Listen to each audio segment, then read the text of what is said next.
Does anybody know how to get hiccups to stop? Like, seriously, I'd love some good advice. Not joking.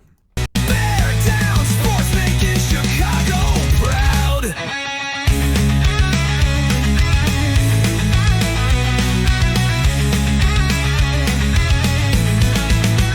All right, so that was a serious question. Does anybody know how to cure hiccups? Because that was, I tried to eat my lunch real quick and drink real quick down. I was doing it during my lunch break here, trying to compile the video all morning, trying to get it out to you guys. I hate hiccups. So seriously, in the comments, if you guys have good cures for the hiccups, I got nothing except just waiting time out, just waiting for them to pass. But luckily, we paused that. We passed. Here we are. So I got some good stuff for you today. Guys, after yesterday with Carl, after many people's takes on this team, yeah, we've done some things to bolster this team, both sides of the offense, on the offensive and defensive line, both sides of the trenches. And it appears the Bears are headed in the right direction, I would assume. But I haven't broken down all the stats. That's what, Adam Stetson. That's what we do on this channel. We like to break down the stats. We compare that with analysis, and we go forward from there. So will the additions on the defensive line be enough? Because this team was in a major, major bad way last year. And not just one or two players. The entire defensive line pretty much sucked. It really did. It was the weakness. Teams could, we talked about before Dayo Odeyingbo. And how, if you haven't seen that video, in fact, maybe I can link that one, his stat production, why he didn't necessarily get as many sacks when he had a lot of pressures. And I've talked a lot about in here what's really important. Is it really the sack number? Is it more of the pressure number, the win rate? What really matters when you're talking defensive line? Well, on the Bears defensive line, some of those pressure numbers weren't necessarily the highest because teams ran on us so much. We sucked so bad, teams ran on us on average more than normal than they did against other teams. Our run defense was absolutely abysmal. So we're going to take last season, we're going to break it down, we're going to show the addition of these guys, and is it enough? We know in this year's defensive line class, it's one of the most stacked, one of the most elite. Many think that there will be, 15, 20 defensive linemen taken in the first 30, 35 picks. I mean, it's stacked with defensive linemen. That's between defensive tackles and defensive ends. So we've gone over some of those positional groups here. We know there's 20, 25 defensive ends that could go in the first 3 rounds, which is absolutely insane amount of numbers. Maybe not any top-end defensive ends other than Abdul Carter. Maybe after him, there's not really any. And this is where they say, from 20 to 60 is about equal value. At the defensive end position, sure. Maybe there isn't a real separation. At defensive tackle, though, there's 3 or 4 that really separate themselves at the top, and then there's a clear cutoff. And, yeah, there's some other depth. But at the top of this defensive tackle class, it's really stacked. So there's some good options for the Bears. But do they need it? Just because it's a strong defensive tackle, defensive end, defensive line class, because that's the highlight of this class. This is a defensive line. Just because it's strong, do the Bears need that now? They've got Dayo Odeyingbo, Grady, Jarrett, Montez Sweat, Jervon Dexter, Andrew Billings, Austin Booker. I mean, so we've got some solid pieces to this team, to this roster. Do we need anything else? So I know a lot of you guys like to take the stats and break them down. So if you don't, I'm sorry, this isn't your cup of tea, but that's kind of what we do on this channel. So here's the Bears, anybody who took a snap on the defensive line last year. We're going to start with the run defense first. This is one of those videos we're going to break down the stats and analysis. And you can just take the PFF run defense grade for what it is. That's not the biggest thing I always look at. I like my things that really give me an analysis. Yeah, you can start with this, but mine is missed tackles and average depth of tackle when you're looking at run defense. So how many times do they miss a tackle? And where do they tackle them? Average depth of tackle means compared to the line of scrimmage, where do they tackle them at? The most elite guys in the league will have a negative grade, so negative yards in the backfield. That's rare. I mean, really rare. Maybe 1 or 2 a year will be that far. So I look at these two stats as my primary for this, and I compare how the Bears have done with other in the league. And, you can take the run defense, but then you compare these with them, and it gives you a better feel for it. So to start, we're going to look at the top. I'm going to show you all of PFF here. So let's just scroll down through here. This is all of the players in the top. So the Bears didn't have anybody in the top 85 in run defensive grade. So you saw there that Montez Sweat was at 65. So I'm going to scroll through here and show you all the guys here who are above them in overall run defensive grade. And again, on the far right is where you have more of the the feel of missed tackles and average depth of target. But man, it's rough when you have to go this far to find someone on the Bears that's ranked in the top 85. Each team has 4 defensive linemen, 3 defensive linemen on the front, and you have to go all the way to 85 to find a Bears player this last year that was in the top 85. So I just got to check. This is 2024. Yep, 2024. Oh, it's rough. It's rough. All the way down here, we'll get down to 65, so I can just show you. So all the way down here, 265. Keep scrolling. So there's 65 right here.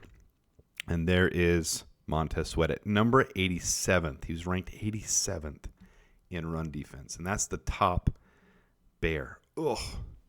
It's disheartening. We've got to do better. So here's all the Bears again. Here's all the Bears players. So let me break it down with just the Bears, and I'm going to show you the parts that are important. So you can look at the run defense, but this is more important to me, the missed tackle percentage and average depth of target, and comparing them to other players. Now, if you want an excellent score, you've got to be in the top, let's say 25, 30 guys in the entire league to me. Really good, you're in the top 65 to 70. Acceptable, you're in the top 100 to 110. Not good. You're getting well below average at this point. You're 110 to 150, 60. Unacceptable means you're in the bottom of the league. You're among the worst. And look at the Bears. Everybody who played on the Bears last year on run defense, Montez Sweat was acceptable. Below that, DeMarcus Walker, Jervon Dexter, Byron Cowart, not good.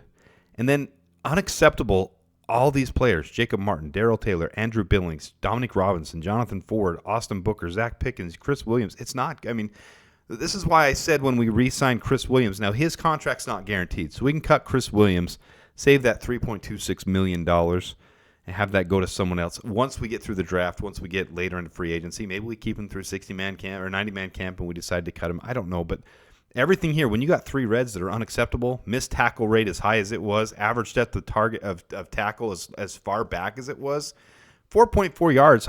You run the ball twice, you've almost got a first down. So this is what I'm talking about with these. And the run defense was our weakness last year. So this was the Bears this last year. The missed tackle percentage, you see Montez Sweat and Jervon Dexter are the 2 highlights there. Jonathan Ford didn't really play enough snaps to have an opportunity to miss a tackle, but he didn't miss the ones he was in on. So give him credit for that. Average depth of tackle, we only had a couple guys that were even acceptable. Byron Cowart's gone now. Andrew Billings was acceptable on his average depth of tackle, and Austin Booker, which is a good sign for these 2 still being on the roster. See if we can. And as the team, as the unit improves together cohesively, they should all do better. And once the unit does bad together, they suck together. So a lot of people say, well, once Andrew Billings went out, our run defense, it sucked before. When Andrew Billings was in there, it sucked too.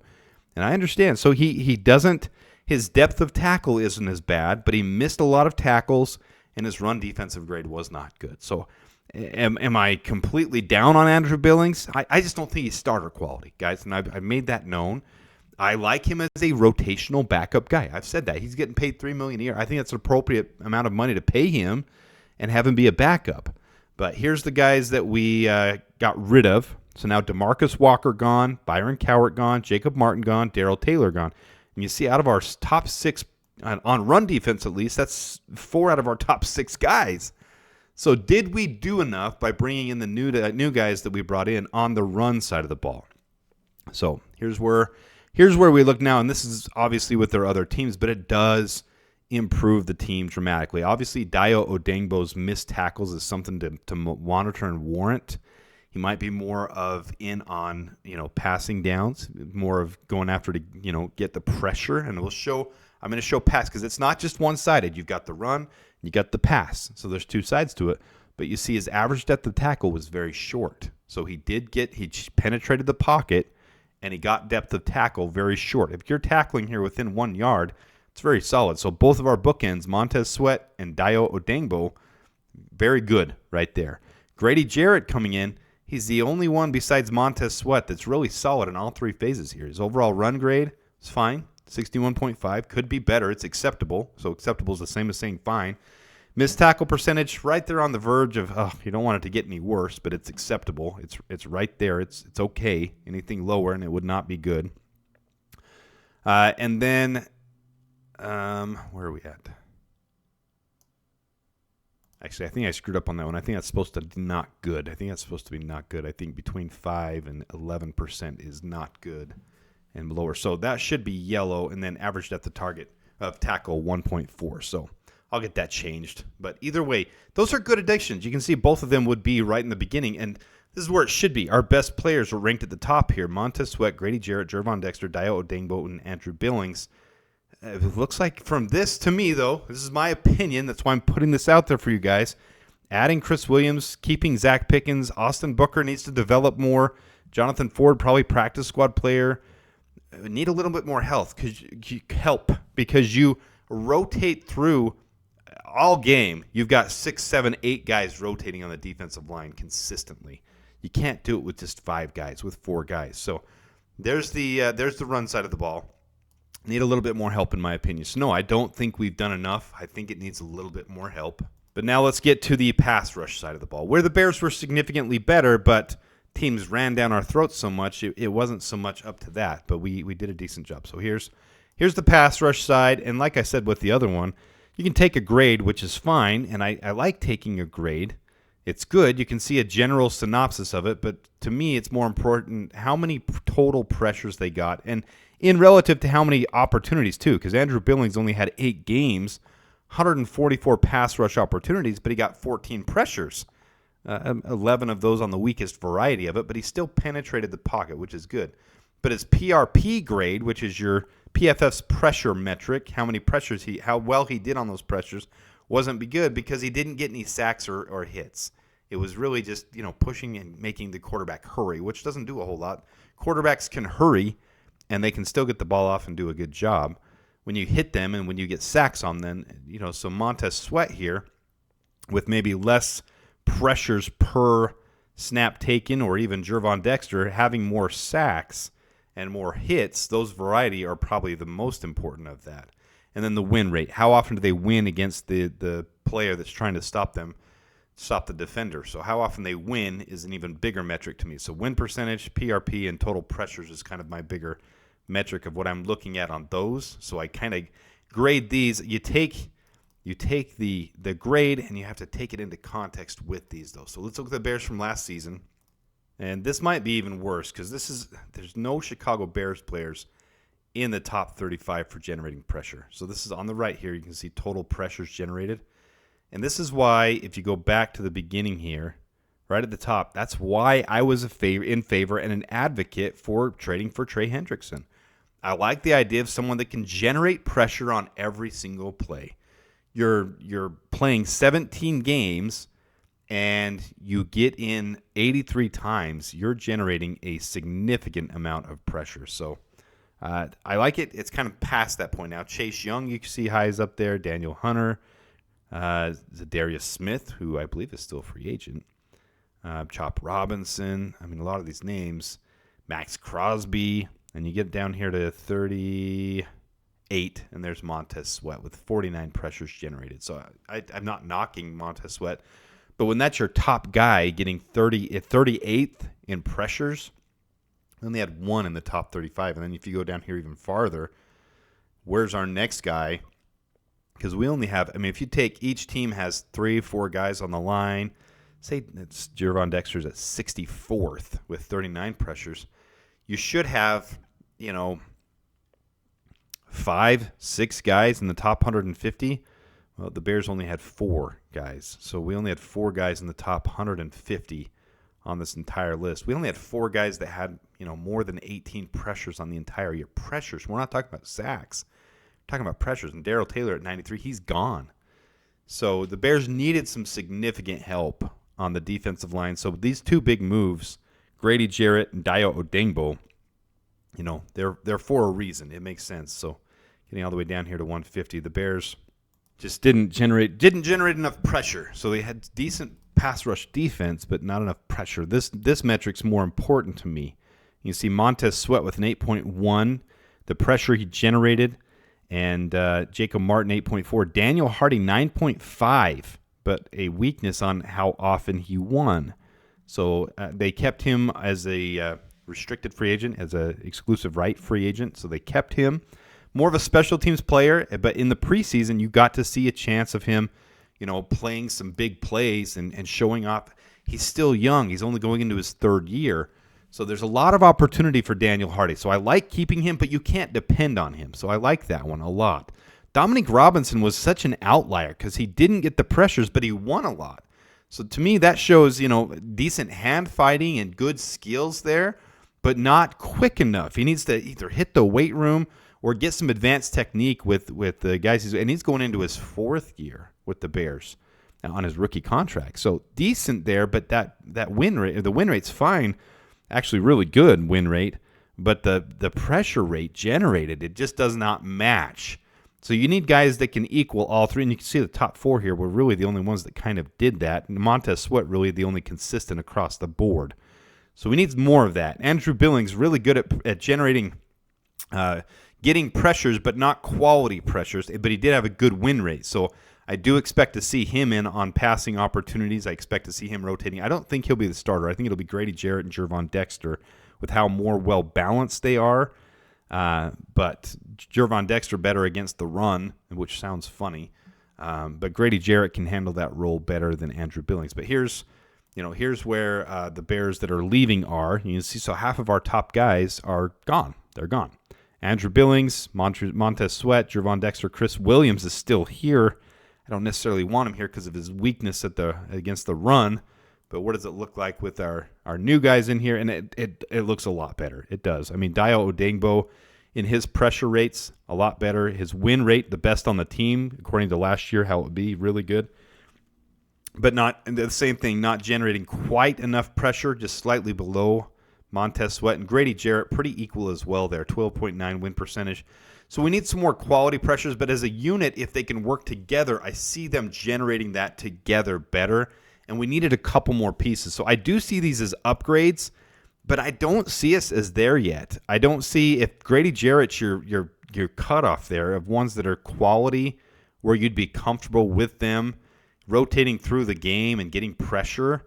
I think Gervon Dexter's win rate will come up with more help on the interior with Grady Jarrett there. And, man, one guy that would really help this a lot, Kenny Grant. I keep going back to it. Kenny Grant, that big 300, he just did his pro day today, and really good metrics off the chart. I don't care if they project him at 18, 20. Same thing I said before. Darnell Wright was projected at 15, 18, 20 on most big boards, and the Bears took him at 10. If Kenny Grant fits this system perfectly, and he could both get pressure and have high win rates, and he could help Gervon Dexter free up and Grady Jarrett free up, and we generate, the Bears have said this multiple times at the Combine and other places, you generate the pressure on the defensive line from the inside out. From the inside out. You penetrate that pocket, and the outside collapses it, and then they all work together. And these stats are all going to come up for the entire team. The problem was you had Andrew Billings out. You had backups playing that shouldn't have been playing. Chris Williams, Dominic Robinson, Zach Pickens, Jonathan Ford, Daniel Hardy. Some of these guys practice squad players. And it just leaves you with a taste in your mouth that the Bears really have to improve big time. Well, adding Dayo Odeyingbo, adding Grady Jarrett, those are help. Fixing the 4 spot, the 5 spot. Dayo Odeyingbo should start across from Montez Sweat. Those should be the starting 1-2, and then you draft another one that can come in. And Landon Jackson, Jack Sawyer, those guys in the second round, really, even Princely Uman-Mielen, those guys are really solid at both generating pressure and stopping the run. There's some really good options in this draft. In fact, let's pull up. Here's a look at, this is from my graph before. It's not completely updated. I don't have it in proper order. I get that. So don't pay attention to this row because this is very beginning of the offseason. A lot of these have changed. Look how Alfred Collins has jumped up from 173 all the way up into the 60s, 50s. So these things change, and this is not updated, but these were correct stats at the end of the season. Mason Graham, obviously really solid. Low missed pressure or missed tackle rate, solid pressure rate, win rate's really good. he and Kenny Grant and Walter Nolan would be impacted game changers for the defensive tackle position. And that 330 pounds, he's now 330. He was 339 earlier, now 330. Man, those guys would all, and Kenny Grant would really impact this team a lot on both running and passing downs. And then you look at the defensive ends, and again, same thing. These numbers aren't completely up to date. But some of these guys, these big guys like Landon Jackson, with his low missed tackle rate and a decent win rate, a little bit low on that for him, but a good PRP rate. You know, some of these guys would really impact this team. Let's see. A lot of people are down on Jordan Birch, but across the board, those are really good numbers. And you have to look at a tape, too. A little bit slow off the snap. I agree with that. But there's some good options. We had one or two of these guys that could really impact this team for a long, long time to come. So, no, I don't think the Bears are fully done addressing the defensive line, especially when you look. You know, this is after the changes. We've only got 4 or 5 guys that are okay on the run game. 4 guys, actually. Andrew Billings, I think, can do a little bit better with the additions we made. Him and Grady Jarrett in there against the run. I think his numbers would come up significantly. He's definitely not starter quality, but he's high backup quality. Andrew Billings, average depth of tackle, very solid there. So he and Grady Jarrett in there on the run downs. And then you look at these additions on the passing downs, and, you know, you got 5 good options there. And if you really have Grady Jarrett or Gervon Dexter in there with Andrew Billings on those passing downs and Dayo Odeyingbo and Montez Sweat on most downs, you've got to have guys to rotate, because these guys at most take 60, 65, 70% of snaps a game. You draft another one. Austin Booker rotates in a little bit, maybe Daniel Hardy a little bit, and then draft a really high value. Landon Jackson's still my favorite one. And then Kenny Grant on the defensive tackle position, and this team could be cooking.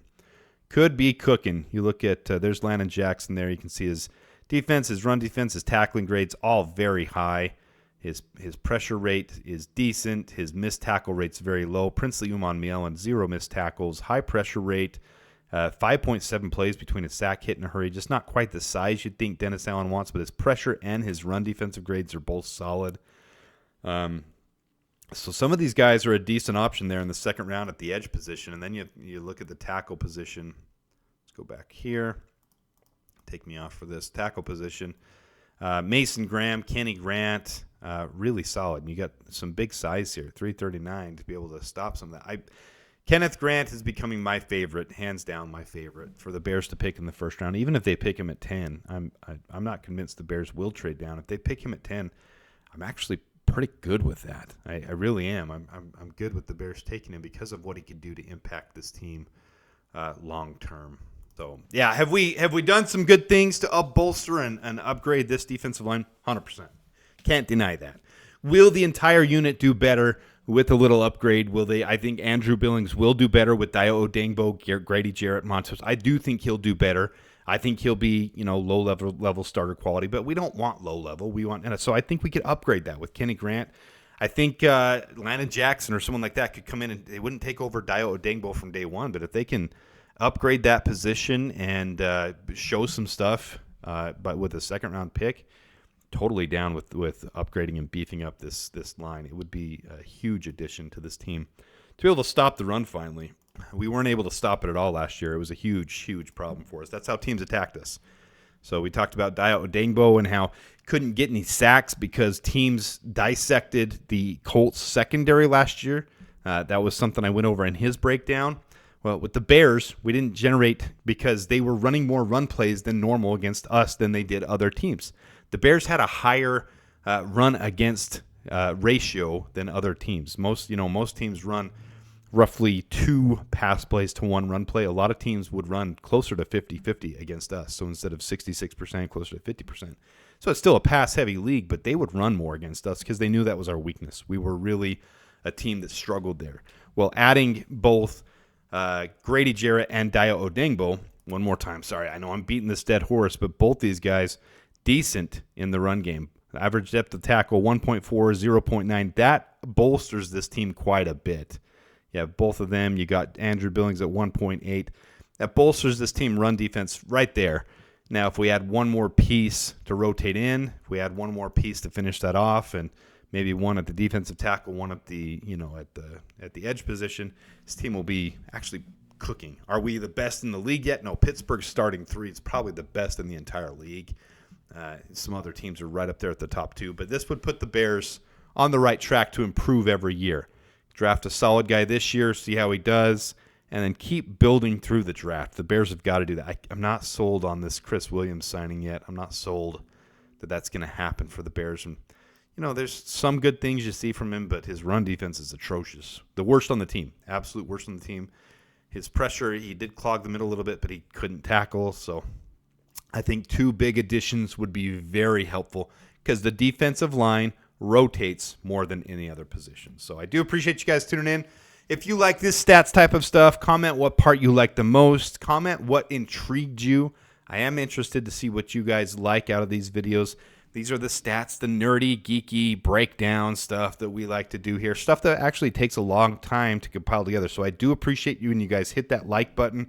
When you subscribe, when you hit the notifications, I do appreciate that a lot. I'm interested to see your thoughts on hiccups too, because for real, that was like a solid half hour of hiccups. I had to wait to get this thing done. I hurried pile drive my food to get this out, and then I had to stutter and wait, and I want to share this with you so bad. So appreciate you guys being a part of this in the off season. It's fun to run this channel, and I appreciate those members of the channel who make this possible, and anybody who's tuning in, liking the video, sharing it with your friends.